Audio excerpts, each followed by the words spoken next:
वालिदैन ने ठान ली कि वो इसकी शानदार तरबियत करेंगे। और वो बच्चा कैसा था देखिए, और उस बच्चे का नाम था निक वायोसिक्स।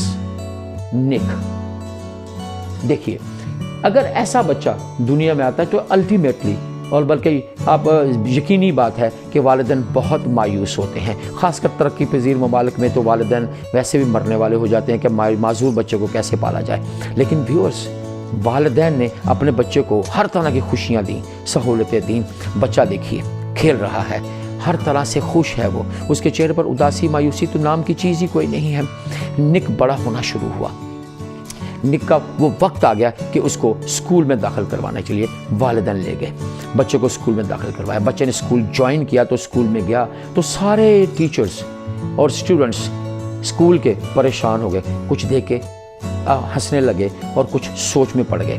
टीचर इसलिए परेशान थे कि ये अपने आप को सरवाइव कैसे करेगा, एजुकेशन कैसे कंप्लीट करेगा, क्योंकि व्यूअर्स उसके 2 पाँव बचपन में जब पैदा हुआ तो जुड़े हुए थे। डॉक्टर्स ने उनको सेपरेट किया, एक पाँव बड़ा था एक छोटा, ताकि वो उस पाँव से कोई काम ले सके। तो व्यूअर्स उसी पाँव से उसने लिखना शुरू किया।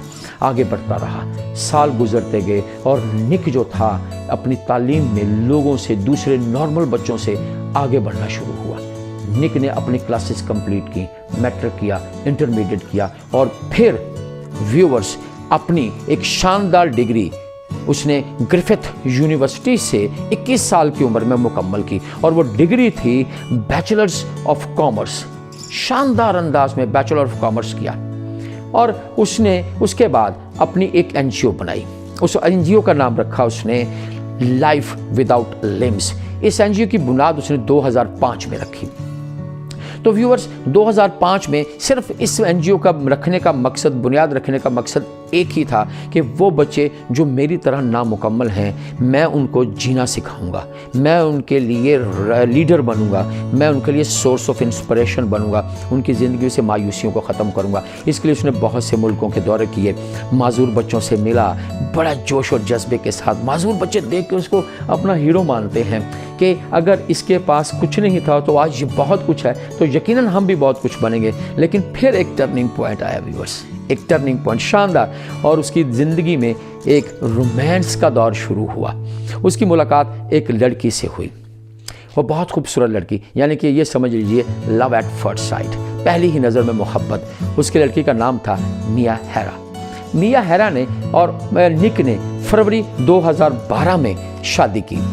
और देखिए मिया एक इंतहाई खूबसूरत लड़की और इंटेलिजेंट इस हवाले से कि उसने निक के साथ जो साथ देने का वादा किया, उसकी माजूरी से नहीं बल्कि उसके हौसले से शादी की, उसकी उस लगन से शादी की जो ज़िंदगी में वो आगे लेकर बढ़ रहा था, और उसका साथ देने का वादा किया। और निक की ज़िंदगी में जो एक इज़्दवाजी ज़िंदगी की कमी थी वो भी पूरी हुई, और अल्लाह ताला ने निक को खूबसूरत बच्चों से नवाजा, और निक आज 4 बच्चों का बाप है।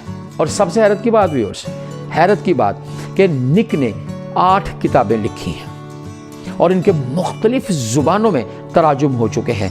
अब किताबें शानदार किताबें, और बहुत सी किताबें बेस्ट सेलर्स में शुमार की जाती हैं। और अमेरिका में निक का एक ख़ास मकाम है, क्योंकि निक ने टेड के प्लेटफॉर्म से मोटिवेशनल स्पीकर के तौर पर आगाज़ किया और बेशुमार लोगों की ज़िंदगियाँ बदली।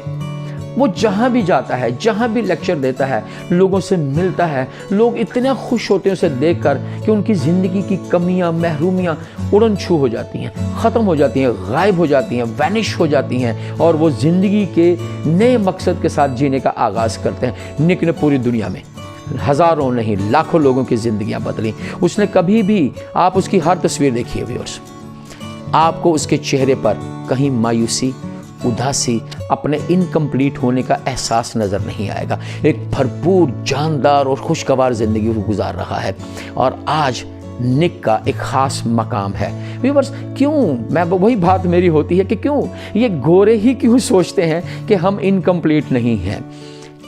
वो क्यों सोचते हैं हम ज़िंदगी में कुछ कर सकते हैं और वो कर रहे हैं।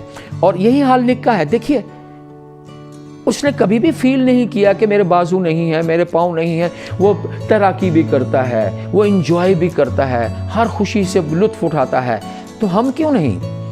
व्यूवर्स, हमारे इन माशरे में, जिसमें हम इस माशरे में जो रह रहे हैं, आप जानते हैं कि अगर खुदा न खास्ता कोई माजूर बच्चा पैदा हो जाता है तो वालिदैन उसे छोड़कर बल्कि उसके मरने की दुआएं करते हैं, और अगर वो नहीं मरता तो एक वक्त आता है उसको भीख पर लगा देते हैं, या बिल्कुल यतीम खाने छोड़ आते हैं, या माजूर बच्चों के हाउस में छोड़ आते हैं, मतलब कहीं भी उसको छोड़ के भाग जाते हैं और अपना उसको मानने से इनकार कर दे, ये मेरा है ही नहीं।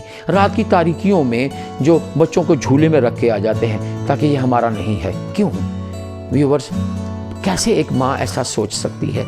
उसकी माँ ने सोचा तो उसको एक अजीम इंसान बना दिया, उसके वालिदैन ने उसका भरपूर साथ दिया। तो हम जब इस माशरे में रह रहे हैं तो हमारा खुदा पर वो यकीन क्यों नहीं है जो निक की माँ और उसके बाप को था? क्यों हम सोचते हैं कि अब ये बच्चा कुछ नहीं कर पाएगा? इसलिए क्योंकि हमारी तरबियत नहीं होती, हमारी ट्रेनिंग नहीं होती, हम अपने बच्चों को ट्रेन नहीं करते ताकि जब उनके यहाँ कोई ऐसा मुश्किल वक्त आए तो वो उस मुश्किल सूरत हाल से लड़ सकें और एक कामयाब ज़िंदगी गुजार सकें। व्यूवर्स यहाँ रुकिए, मैं आपको एक वादा आपसे करना चाह रहा हूँ कि मेरी टीम ने ये प्लान इसलिए किया कि यकीनन जो लोग इस वीडियो को गौर से देखेंगे वो अपने मुर्दा हौसले में जान डालेंगे, वो अपने मुर्दा सुस्त जिस्म में जान डालेंगे। क्यों? अगर आप निक को देखकर भी अपनी ज़िंदगी नहीं बदल सकते तो यकीन जानिए फिर दुनिया में कोई ऐसा मौजज़ा ही हो कि लोगों में सुस्ती ख़त्म हो जाए, लोगों के मुर्दा हौसले में जान आ जाए।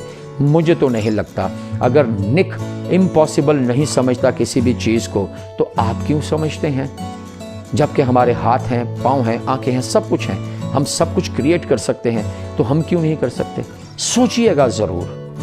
तो मिलते हैं अपने अगले एपिसोड राज़ हयात एपिसोड नंबर 21 21वें एपिसोड में, और एक शानदार एपिसोड के साथ, क्योंकि व्यूअर्स देख रहे हैं आप कि हमारा हर एपिसोड पहले एपिसोड से ज़बरदस्त होता है। अगला एपिसोड भी ज़बरदस्त होगा, लेकिन प्लीज़ प्लीज़ प्लीज़ ठहरिए, इस चैनल को लाइक करते जाइए, फेसबुक और व्हाट्सएप पर शेयर कर दीजिए और सब्सक्राइब कर दीजिए।